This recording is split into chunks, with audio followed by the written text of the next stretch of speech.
नमस्कार। हम हिंदुस्तानियों के साथ एक सबसे बड़ा प्रॉब्लम यह है कि हम कभी भी इतिहास से शिक्षा नहीं लेते। हम गाहे बगाहे ऊल जलूल बातें करते रहते हैं और हम सभी से यही कहते हैं कि मैं चांद तारे तोड़कर ला दूंगा।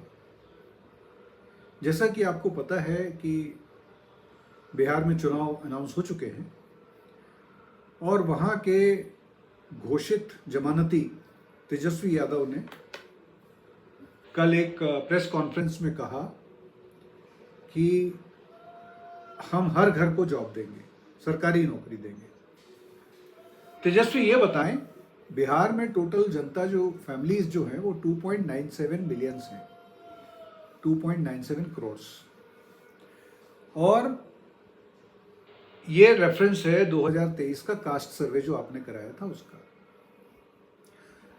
अभी 20 लाख लोग जो हैं वो गवर्नमेंट जॉब लिए हुए हैं। और आप बताइए, अवेलेबल वैकेंसीज हैं 65,000 आज की तारीख में। तो ये 2.76 लोगों को आप कैसे नौकरी दोगे?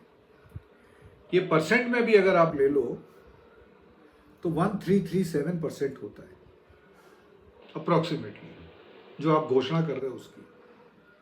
बिहार के साथ प्रॉब्लम यह है कि कास्टिज्म इतना है वहां पे कि लोग गांधारी जैसे पट्टी बांध के बस नेताजी को वोट देने के लिए तत्पर रहते हैं कि नेताजी ने कह दिया तो सरकार तो बनी जाएगी और गवर्नमेंट जॉब तो आ ही जाएंगे।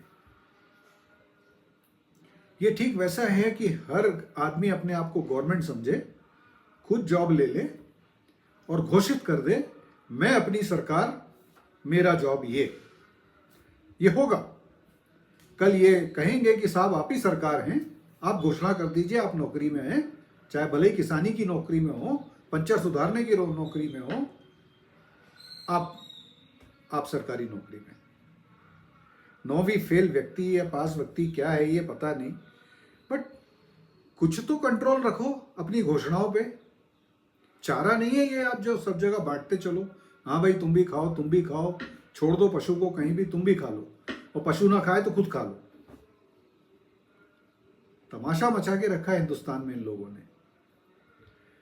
दूसरी बात, आप इतिहास से भी शिक्षा नहीं लेते। अगर उससे शिक्षा ले लें तो इतनी अच्छी अच्छी बातें, यानी आप भीषण से भीषण लड़ाई ले लीजिए। महाभारत मेरा सबसे पसंदीदा ग्रंथ था, महाभारत पढ़ा जो मैंने चक्रवर्ती राजगोपालाचारी का। पांडवों ने युद्ध इसलिए लड़ा कि उनके साथ ध्रुव क्रीड़ा में षड्यंत्र हुआ, द्रौपदी का वस्त्र उतारा गया। और किसी भी स्त्री का आप चीरहरण करेंगे तो अगर वो पुरुष होगा और थोड़ा भी मान उसका होगा तो मर्दन करने जरूर तैयार रहेगा। आप अगर गांधारी और कुंती के संवाद देखें तो युद्ध जब चल रहा था तो वो दोनों आपस में भी बात कर रही थी। जब कुंती विदुर के घर में रह रही थी तो गांधारी उनको लेने भी गई थी, वो नहीं आई। गांधारी ने कुंती से कहा कि मैंने अपने पुत्रों को विजय का आशीर्वाद नहीं दिया है, वो तो अपना कवच भी पहन के नहीं गया। तो कुंती ने कहा मैंने भी उन्हें, अपने पुत्रों को विजय का आशीर्वाद नहीं दिया है, लेकिन वासुदेव के माध्यम से एक खबर पहुंचाई है कि छत्राणियां इसी दिन के लिए बच्चे पैदा करती हैं जब वो लड़ें युद्ध में जाके। अब आप अंदाजा लगाइए, वर्तमान के भारत में वे छत्राणियां तो हैं, उनकी कोख भी है, लेकिन सवाल ये है कि युद्ध का डर उन कोखों में कैसे आ गया, या उस कोख से पैदा होने वाले बच्चों में कैसे आ गया। युद्ध से यहां मेरा तात्पर्य है कि क्या वे आज अपने धर्म को, क्या वे आज अपने समाज को खड़ा करने में और अपने समाज के लिए लड़ने में या सामाजिक चेतना को जगाने के लिए लड़ रहे हैं? बहुत बड़ा सवाल है ये। यानी आप देखिए कि महाभारत में जब युद्ध का आरंभ होने वाला था तो युधिष्ठिर ने घोषणा की कि जिसको यहां से वहां जाना हो कौरवों के पास वो चला जाए और जिसको वहां से यहां आना हो आ जाए। तब तक युद्ध का बिगुल नहीं बजा था। उस समय इतनी चेतना थी, इतना जिसको कहना चाहिए सिद्धांत था, उस सिद्धांत को पालन करते हुए युयुत्सु कौरवों को छोड़ के यहां आ गया और मेरे ख्याल से विकर्ण ने भी युद्ध लड़ने से मना कर दिया था द्रौपदी के अपमान को देखते हुए। अब आप बताइए, युयुत्सु जब यहां आया, और आप देखिए महाभारत में बड़ी अटपटी सी स्थिति थी। नकुल सहदेव के सगे मामा उधर शल्य उधर से लड़ रहे थे कौरवों की तरफ से। खैर युद्ध का बिगुल बजा, युद्ध हुआ, लोग मारे गए। महाभारत अगर आप देखेंगे तो बहुत सारे ऐसे संवाद हैं जो आपको सोचने पे बाध्य करते हैं। एक संवाद मुझे याद था जिसमें कहा गया था कि छत्राणियां शवों पे और घावों पे शोक नहीं करती। कितनी बड़ी बात है। युद्ध में आप गए तो ये तो होना ही है। तो ऐसे युद्ध हमारे जीवन में आते हैं, लेकिन क्या हम ऐसे युद्ध में चोट की वजह से डरते हैं या चोट लगने की वजह से डरते हैं, या जो वर्तमान षड्यंत्र चल रहे हैं, जो नैरेटिव्स चल रहे हैं, उसमें फंसने से डरते हैं।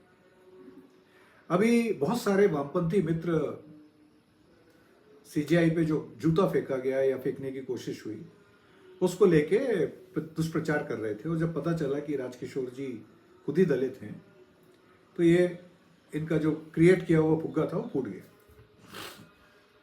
विडंबना यह है इस देश में मौका मिलते ही एक और रोहित वेमुला पैदा किया जाए कि जो एक कोशिश रहती है राजनीतिक पार्टियों में, और इसी की मैं बात कर रहा था कि इनका कोई राजनीतिक चिंतन नहीं बचा। कौरवों में भी वो नैतिकता थी कि वो दुर्योधन का साथ छोड़ के आ गए। अब आप ये कह सकते हैं कि युयुत्सु दासी पुत्र थे, धृतराष्ट्र से पैदा हुए और वो सौतेले थे इसलिए चले गए, लेकिन दुर्योधन का एक और भाई था विकर्ण, उसने भी लड़ने से मना कर दिया था। तो ऐसा नहीं है कि आप सच का साथ नहीं दे सकते।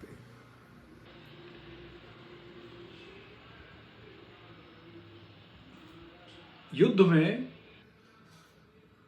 कुछ नैतिकता होती है, लेकिन यहां तो आप सारी नैतिकता को ताक पर रखकर सिर्फ चुनाव जीतना चाहते हैं, चाहे वो झूठे वादे हों, चाहे देश के बाहर जाके अनर्गल प्रचार हो, चाहे वो संविधान की दुहाई हो, और जो संविधान के रक्षक बने बैठे हैं तथाकथित, वे भी कभी कभी अपनी लाइन क्रॉस कर देते हैं। उन्हें भी इस बात की चेतना होनी चाहिए कि उन्हें कितना बोलना है और क्यों बोलना है और कैसे बोलना है। बिल्कुल होनी चाहिए इस बात की चेतना। राजकिशोर जी ने जो कहा बहुत गंभीर कहा, और उन्होंने कहा मुझे कोई चिंता नहीं है मैं गिरफ्तार भी हो जाऊं, तो हालांकि जो उन्होंने किया वो नहीं करना चाहिए था, हम उसकी निंदा करते हैं। लेकिन मैं सोशल मीडिया में जो देख रहा हूं कि कहीं ना कहीं लोग खुश हैं इस घटना से, जो हुआ ठीक हुआ। बिल्कुल गलत हुआ। अगर आपका न्याय की कुर्सी से विश्वास उठ जाएगा, कल के दिन तो हमारी हालत पाकिस्तान जैसे हो जाएगी, जहां से जज को निकाल के बाहर किया गया था। ऐसा नहीं होना चाहिए। हम पाकिस्तान नहीं है, हम डेमोक्रेसी है। और एक और बात आ रही है कि बाबा साहब अम्बेडकर के नाम से कुछ विवाद ग्वालियर में हो रहे हैं, जहां एडवोकेट अनिल मिश्रा जी के समक्ष 15 अक्टूबर को रावण ने कोई रैली निकालने की चेष्टा करने की घोषणा की है। इस देश को आप गृह युद्ध में नहीं धकेल सकते। आप यदि ब्राह्मण, ठाकुर, बनिया और दलित का कार्ड खेल रहे हैं तो आप हिंदुओं का नुकसान कर रहे हैं। ये सब हिंदू है, और शायद कांग्रेस की यही कोशिश थी कि बांट दिया जाए और लड़ा दिया जाए। यानी आप किसी भी बात को कर लीजिए जो देश हित में है, उस पर विवाद पैदा हो जाता है, इसका सबूत दिखाओ, पहलगाम का सबूत दिखाओ। कसाब आया तो हाथ में कलावा बांध के तो हिंदू आतंकवादी है, पकड़ा नहीं जाता तो सुशील कुमार शिंदे और बाकी सब तो कह ही चुके थे। और अब आप मोदी से क्या कहा था आपने मोदी को? मोदी, नरेंद्र मोदी सरेंडर। अब बताइए, आप सरेंडर किसने किया? चिदम्बरम का स्टेटमेंट तो सुन लिया होगा, शीशे, गरम शीशे जैसा कान में उतरा होगा आपके। राहुल गांधी, हिम्मत नहीं थी आप लोगों की, बैकबोन नहीं था आपको, गूंगे बहरे बने हुए थे आप लोग पाकिस्तान पे वार करने के लिए। और कोई कर रहा है तो आप उससे सवाल कर रहे हैं। इस देश का दुर्भाग्य है जातिवाद जो फैलाया गया है। इस देश का दुर्भाग्य है वही लोग जो उस तबके के हैं जिन्हें आरक्षण मिलता है, बार बार आरक्षण लेते हैं, जबकि जिन्हें मिलना चाहिए उसी तबके में उनको नहीं मिलता है। ये बड़ी चिंता की बात है और इसमें सुधार होने चाहिए। जो एक तबका गरीब है, जो एक तबका शोषित है, वंचित है, उसको आरक्षण मिलना चाहिए। कोशिश ये की जा रही है कि धर्म परिवर्तन किए हुए लोगों को आरक्षण दे दिया जाए। हद करते हैं आप। यानी आप अपने वोट बैंक की राजनीति के लिए बार बार उसी समाज को चीट कर रहे हैं जिसका वोट आपको मिलता है। इसी कारण से यदि वो आप पे विश्वास करने लगे कि आप हर घर को सरकारी नौकरी देंगे, मैं बिहार की जनता से आह्वान करता हूं, निवेदन करता हूं और मुझे पता है कि बिहार के लोग काफ़ी इंटेलिजेंट होते हैं, जग जाहिर है ये, उन्हें इतनी चेतना होगी कि कौन सी पार्टी क्या कर रही है। इन चारा चोरों पे भरोसा करेंगे आप, या इन देशद्रोहियों जैसे वक्तव्यों पे आप भरोसा करेंगे, या आप कम से कम उस व्यक्ति पे भरोसा करेंगे जो आपके लिए कुछ ना कुछ तो कर रहा है? नीतीश कुमार जी के लिए आप एक शब्द नहीं कह सकते, एक दाग उनकी छवि पे नहीं लगा सकते, तो कम से कम आप उस आदमी के साथ तो खड़े होइए। इस देश में बहुत आवश्यकता है ऐसे बयानों की जो चुनाव आयोग के चलते चलते इस तरह की घोषणा कर देते हैं। चुनाव आयोग तो मुझे भीष्म पितामह जैसा लगता है, वो भारत के सिंहासन से बंधा हुआ है, भीष्म पितामह जैसा, हस्तिनापुर से। उम्मीद करता हूँ कि वो दुर्योधन का साथ नहीं देगा, वो इनके दुर्योधन के दबाव में नहीं आएगा। और दुर्योधन से मेरा तात्पर्य आप लोग समझ रहे होंगे। चुनाव आयोग को उसका काम करने दिया जाएगा और वर्तमान सरकार से भी अनुरोध है, आपको जनता ने इसीलिए चुना है कि आप कुछ परिवर्तन लेके आएंगे। आपने 370 किया, आपको भरपूर समर्थन मिला। आपने वक्फ के अगेंस्ट में गए, आपको भरपूर समर्थन मिला। आपको डरने की आवश्यकता नहीं, और आपकी अगर सत्ता जाती भी है तो आप दोबारा आएंगे। लेकिन इस तरह बरेली के दंगे, पंजाब में धर्मांतरण, मणिपुर में हिंसा, जो आपको भी पता है कौन करा रहा है, ये सब बंद होने चाहिए। और आपको उसके लिए जो कुछ करना आप करिए। सबसे पहले तो आप पश्चिम बंगाल की हिंसा को रोकिए, और अगर आपने ममता के शासन में चुनाव करवाए, आप फिर निपट जाएंगे। आपकी कोई पकड़ नहीं है वहाँ पे। आप, यानी मैं सरकार की बात नहीं कर रहा हूँ, किसी भी उस व्यक्ति की वहाँ कोई पकड़ नहीं है जो उनका सामना बिना प्रशासन के कर सके। आपको कहीं ना कहीं रीढ़ की हड्डी दिखानी पड़ेगी। और ये जो हमले हो रहे हैं, लोगों की जानें जा रही हैं, आप भाजपा के काफ़ी लोगों की हत्याएं हुई, जय श्री राम नहीं बोलने दिया जा रहा है और फूल जलूल हरकतें की जा रही हैं, आपको कड़ाई से कुछ न कुछ कार्रवाई वेस्ट बंगाल में करनी पड़ेगी।